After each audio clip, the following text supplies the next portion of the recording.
एक लड़की थी जिसका नाम पूनम था। उसका विवाह हुआ और वो अपने पति और सास के साथ अपने ससुराल में रहने लगी।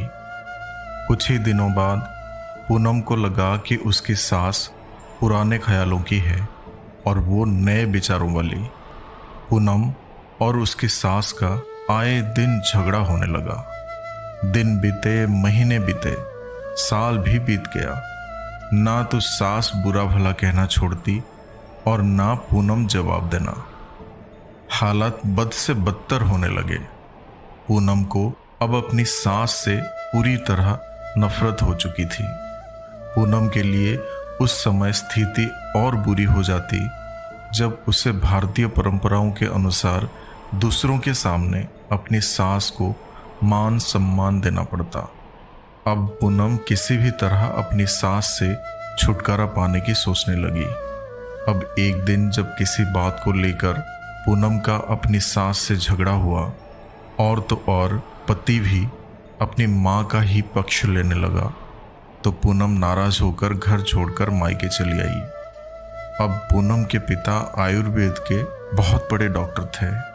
पूनम ने रो रो कर अपनी व्यथा पिता को सुनाई और बोली, पिताजी, आप मुझे कोई जहरीली दवा दे दीजिए जो मैं ले जाकर उस बुढ़िया को पिला दूं, नहीं तो मैं अब अपनी ससुराल नहीं जाऊंगी। बेटी का दुख समझते हुए पिता ने पूनम के सिर पर प्यार से हाथ फेरते हुए कहा, बेटी, अगर तुम अपनी सास को जहर खिलाकर मार दोगी तो तुम्हें पुलिस पकड़कर ले जाएगी और साथ ही मुझे भी पकड़ के ले जाएगी, क्योंकि वो जहर मैं तुम्हें दूंगा। इसलिए ऐसा करना ठीक नहीं होगा। लेकिन पूनम पिता की बात सुनने को राजी नहीं थी। वो जिद पर अड़ गई और बोली कि आपको मुझे जहर देना ही होगा। अब मैं किसी भी कीमत पर उसका मुंह देखना नहीं चाहती। अब पूनम के पिता बड़े दुविधा में पड़ गए। फिर कुछ सोचकर बोले, ठीक है, जैसी तुम्हारी मर्जी, लेकिन मैं तुम्हें जेल जाते हुए भी नहीं देख सकता। इसीलिए जैसे मैं कहूँ वैसे तुम्हें करना होगा। मंजूर हो तो बोलो, क्या करना होगा? पूनम ने पूछा। पिता ने एक पुड़िया में जहर का पाउडर बांधकर पूनम के हाथ में देते हुए कहा, तुम्हें इस पुड़िया में से सिर्फ एक चुटकी जहर रोज अपनी सास के भोजन में मिलाना है। कम मात्रा होने से वो एकदम से नहीं मरेगी, बल्कि धीरे धीरे आंतरिक रूप से कमजोर होकर 5 से 6 महीनों में मर जाएगी। लोग समझेंगे कि वो स्वाभाविक मौत मर गई।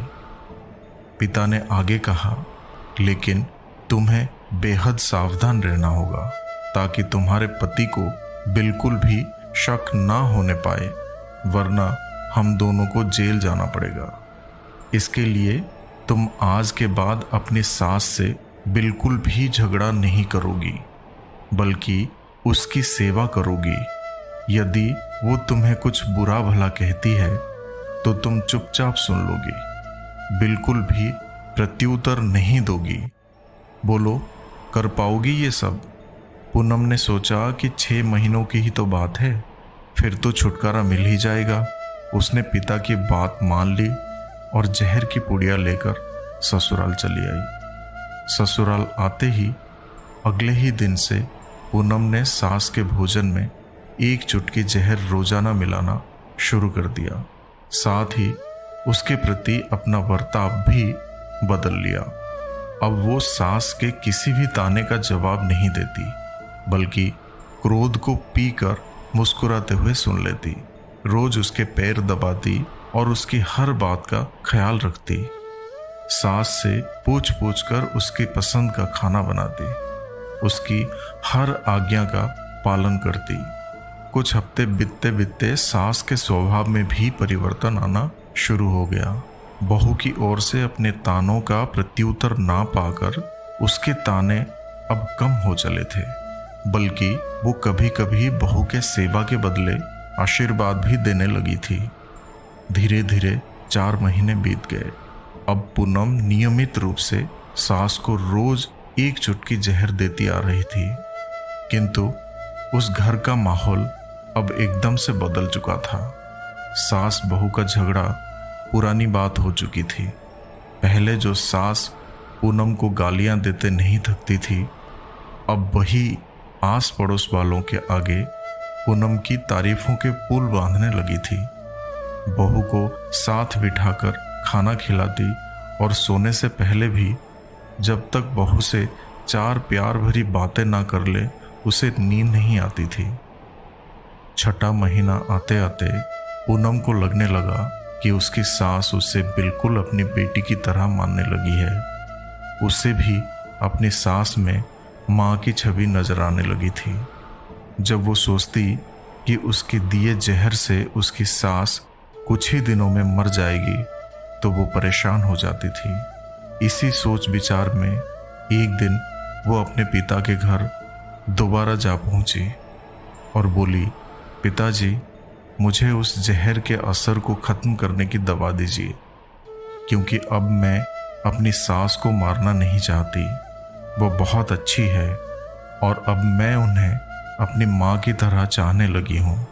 अपना लिया है मैंने नया परिवार अपना, बना लिया है मैंने सास के दिल में घर अपना।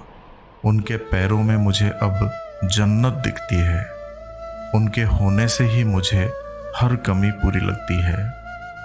पिता ठहाके मारकर हंसने लगे और बोले, जहर? कैसा जहर? मैंने तो तुम्हें जहर के नाम पर हाजमे का चूरन दिया था। अब ये सुनकर पूनम के दिल को तसल्ली हुई। उसको अपने गलती का एहसास हुआ और वो खूब रोने लगी। बेटी को सही रास्ता दिखाएं, माँ बाप का पूर्ण फर्ज अदा करें। साथियों, अपने बच्चों के संबंध में सकारात्मक सोच सोचें। ये विषय नकारात्मक सोच के नहीं है। बेटी को सही मार्ग पर ले जाना माता पिता का सबसे महत्वपूर्ण कर्तव्य है। उनकी शिक्षा, संस्कार और जीवन के मूल्यों को समझाना ही सच्ची परवरिश है। बेटी की खुशियों में ही माता पिता की असली खुशी होती है। बेटी को सही रास्ता दिखाकर माँ बाप का सही फर्ज अदा करें। साथियों, आशा करते हैं ये छोटी सी कहानी आप लोगों को अच्छी लगी होगी। अगर कहानी अच्छी लगी हो तो चैनल को सब्सक्राइब करें, वीडियो को लाइक और शेयर करें। तो फिर मिलेंगे साथियों अगले कहानी के साथ। तब तक के लिए अपना ख्याल रखना और हमेशा हंसते मुस्कुराते हुए रहना।